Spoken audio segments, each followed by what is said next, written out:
रामकृष्ण हरी. सार्थ ज्ञानेश्वरी संत श्रेष्ठ ज्ञानेश्वर महाराजांनी रचलेली ज्ञानेश्वरी ही केवळ भगवद्गीतेची मराठी टीका नसून ती महाराष्ट्राच्या आध्यात्मिक संस्कृतीचा आत्मा आहे. सामान्य जनतेला अवघड संस्कृत गीतेचा सोपा अर्थ सोप्या, मधुर आणि ओघवत्या मराठी भाषेत समजावा या उदात्त हेतूने ज्ञानेश्वरांनी ही अमृतमयी रचना केलेली आहे. जे का रंजले गांजले त्यासी म्हणे जो आपुले या करुणेच्या भावनेतून ज्ञानेश्वरींचा प्रत्येक श्लोक जन्माला आलेला आहे. आत्मज्ञान, कर्मयोग, भक्तियोग आणि वैराग्य यांचा सुंदर संगम म्हणजेच ज्ञानेश्वरी. ही ग्रंथराजी मानवाला जीवनाचा खरा अर्थ समजावते. कर्तव्य काय, धर्म काय आणि ईश्वर प्राप्तीचा मार्ग कोणता याचे स्पष्ट आणि प्रेमळ मार्गदर्शन करते. म्हणूनच ज्ञानेश्वरी हा केवळ धार्मिक ग्रंथ नसून तो एक जीवन मार्गदर्शक दीपस्तंभ आहे. आजच्या धकाधकीच्या जीवनातही ज्ञानेश्वरीतील विचार माणसाला शांतता, सद्विवेक आणि सकारात्मकतेकडे घेऊन जातात. म्हणून सार्थ ज्ञानेश्वरी ही प्रत्येक घरात, प्रत्येक मनात असायलाच हवी. सार्थ श्री ज्ञानेश्वरी. अध्याय पहिला. अर्जुन विषाद योग. श्री गणेशाय नमः. ओम नमो जियात्या वेद प्रतिपाद्या जय जय स्वसंवेद्या आत्मरूपा. ओम. प्रत्येक शुभ कार्याच्या आरंभी मंगलाचरण करण्याची पद्धत आहे. श्री ज्ञानेश्वर महाराज ग्रंथाच्या आरंभी मंगलाचरण करत आहेत. मंगलाचरण म्हणजे परमेश्वराला विनम्र वंदन. श्री ज्ञानेश्वरीमध्ये संपूर्ण गीताशास्त्राचा विषय समजावून सांगितलेला आहे.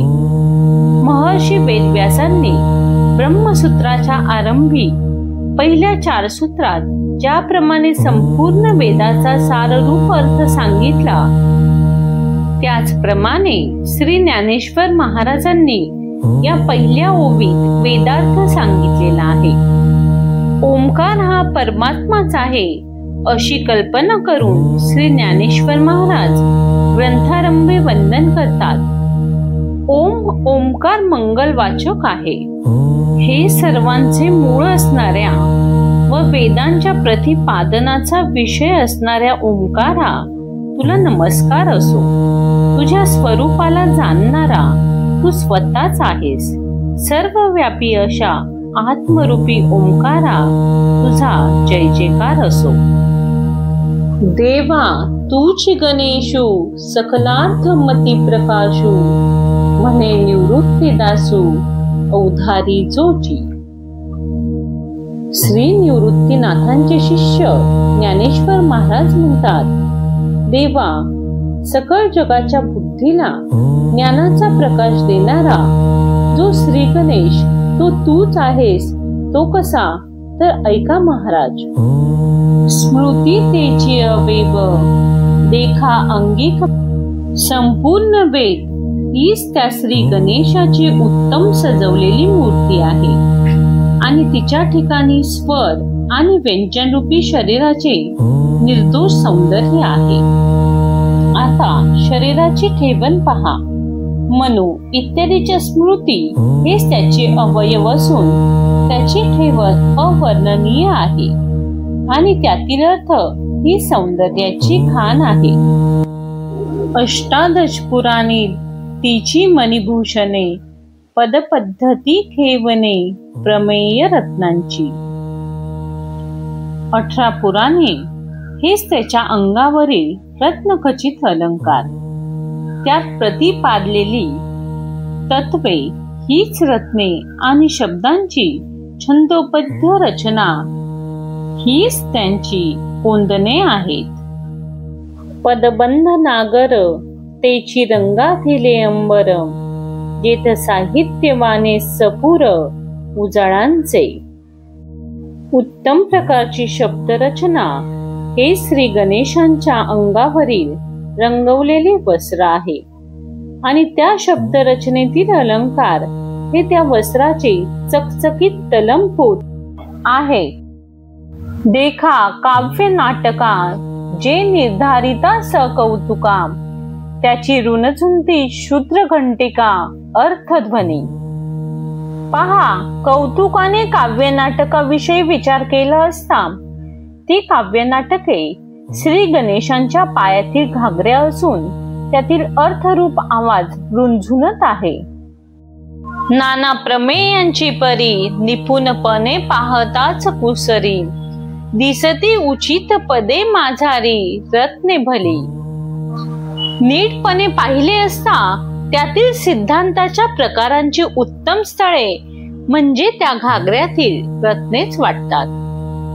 तेथ व्यासादिकांच्या मती तेची मेखळा मिरवती, चोखाळपणे झळकती पल्लव सडका. येथे व्यासादिकांची बुद्धी हीच त्या गणेशाच्या कमरेला बांधलेली मेखळा शोभत आहे आणि त्या बुद्धीचा सरळपणा हा त्या पदराच्या सोग्याप्रमाणे झळकत आहे. देखा षडदर्शने मणिपती, तेची भुजांची आकृती, म्हणोनी विसंवादे धरिती आयुधे हाती.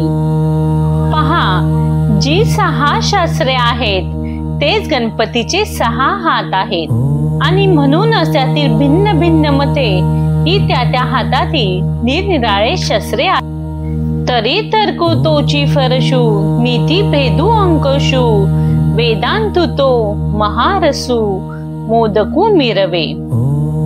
ती अशी त्यातील तर्कशास्त्र हा परशू, न्यायशास्त्र हा अंकुश आणि वेदांत शास्त्र हे गोड आणि रसाळ ब्रह्मरसरूपी मोदक आहेत. एके हाती दंतू, जो स्वभावता खंडितू, तो बौद्ध मत संकेतू वार्तिकांचा. वार्तिककारांच्या व्याख्यानाने स्वभावता खंडित झालेले बौद्ध मत हाच खंडित झालेला दात गजाननाने एका हातात धरलेला आहे. मग सहजे सत्कार वादू, तो पद्म करू वरदू, धर्म प्रतिष्ठा तो सिद्धू अभय हस्तू. अजून कल्याणकारक व वरदायक असा जो हात तो सत्कारवाद म्हणजे ब्रह्मविषयक वाद होय. जणू धर्माची संस्थापना करणारा तो स्वयंसिद्ध अभयहस्तच होय. देखा विवेकवंतू सुविमळू, तोची शुंडा दंडू सरळू, जेथ परमानंदू केवळू महासुखाचा. ज्या ठिकाणी ब्रह्मसुखाचा निर्तिशय परमानंद आहे तो अतिशय निर्मळ व बऱ्या वाईटाची निवड करण्यात समर्थ असा विचार हाच सरळ सोंडेचा सोट समजावा. तरी संवादू तोची दशनू, जो समता शुभ्र वर्णू, देव उन्मेष सुष्मेक्षणू विघ्न राज. भावार्थ, तसेच संवाद हाच दात असून त्यातील पक्षरहितपणा हा त्या दाताचा पांढरा शुभ्र रंग आहे. ज्ञान दृष्टी म्हणजे त्या विघ्न राजाचे बारीक डोळे आहेत. मज अवगमलिया दोन्ही मीमांसा श्रवणस्थानी, बोधमत दानामृत मुनी अली सेविती. भावार्थ, मला त्याच्या कानाच्या ठिकाणी पूर्व व उत्तर मीमांसा भासल्या. बोध हेच त्याचे मदरूपी अमृत असून मुनिरूपी भ्रमर त्याचे सेवन करतात. प्रमेय प्रवाद सुप्रभ, द्वैताद्वैत तेची निकुंभ, सरिसेपणे एकवटत इभ मस्तकावरी. भावार्थ, त्यातील सिद्धांत सतेज पोळ्याच्या ठिकाणी असून द्वैत आणि अद्वैत सिद्धांत हे गंडस्थळाच्या ठिकाणी सारख्या प्रमाणात शोभत आहेत. उपरीच शोपनिषदे जिये उदारे ज्ञान मकरंदे, तिये कुसुमे मुगुंटी सुगंधे शोभती भली. भावार्थ, त्या गंडस्थळाच्या मुकुटावरील शोभणारी सुगंधी फुले म्हणजे ज्ञान मकरंदाने परिपूर्ण असलेली दशोपनिषदे आहेत. अकार चरण युगल, उकार उदर विशाल, मकार महामंडल, मस्तकाकारे.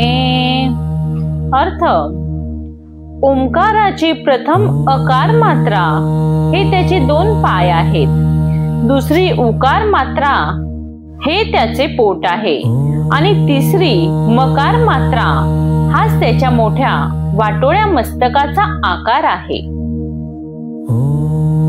हे तिन्ही एक वटले, तेत शब्द ब्रह्म कवळले, ते मिया श्री गुरु कृपा नमिले आदि बीज. अर्थ, अकार, उकार व मकार हे जेव्हा एकत्र आले तेव्हा त्यात शब्द ब्रह्माचा समावेश झाला आणि ओंकार रूप बनले. त्या आदिबीज ओंकाराला मी श्री गुरु कृपेने वंदन करतो.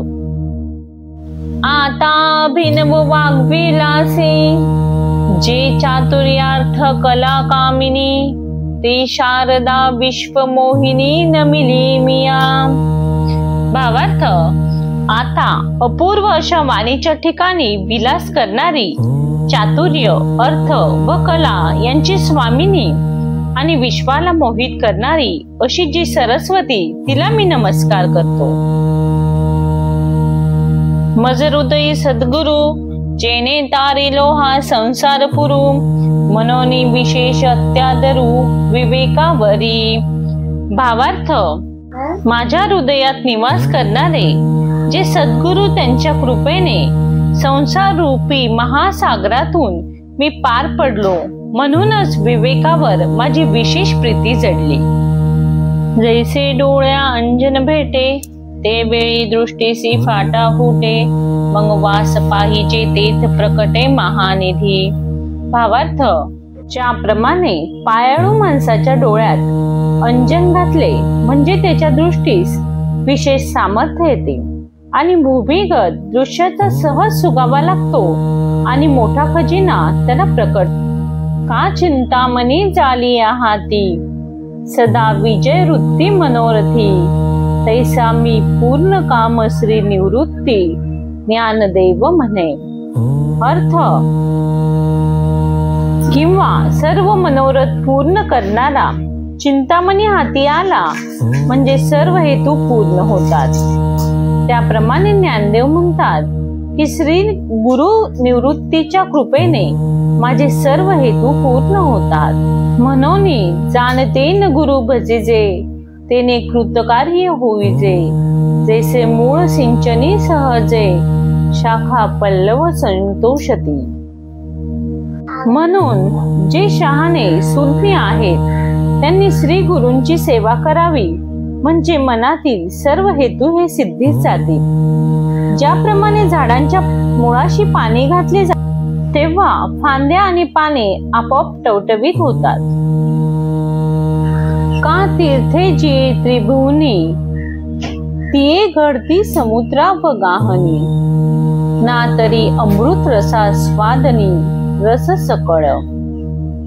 अर्थ, किंवा त्रिभुवनात जितकी तीर्थ आहेत तितक्यात सर्वांचे श्रेय एका समुद्र स्नान केल्याने होते, अथवा अमृत रसाचे पान केले असता सर्व रसांचे पान केल्याप्रमाणे होते. तैसा पुढत पुढती तोची, मी या अभिवंदिला श्री गुरुची, जो अभिलाषित मनोरुची पुरविता तो. अर्थ, त्याचप्रमाणे सर्व मनोकामना पूर्ण करणारे जे जगद्गुरु त्यांना मी पुन्हा पुन्हा नमस्कार करतो. आता अवधारा कथा गहन, जे सकळा कौतुका जन्मस्थान, की अभिनव उद्यान विवेक तरुंचे. अर्थ, आता सर्व कौतुकांचे जन्मस्थान असणारी अथवा विवेकरूपी वृक्षांचे उद्यान असणारी गहन कथा ऐका.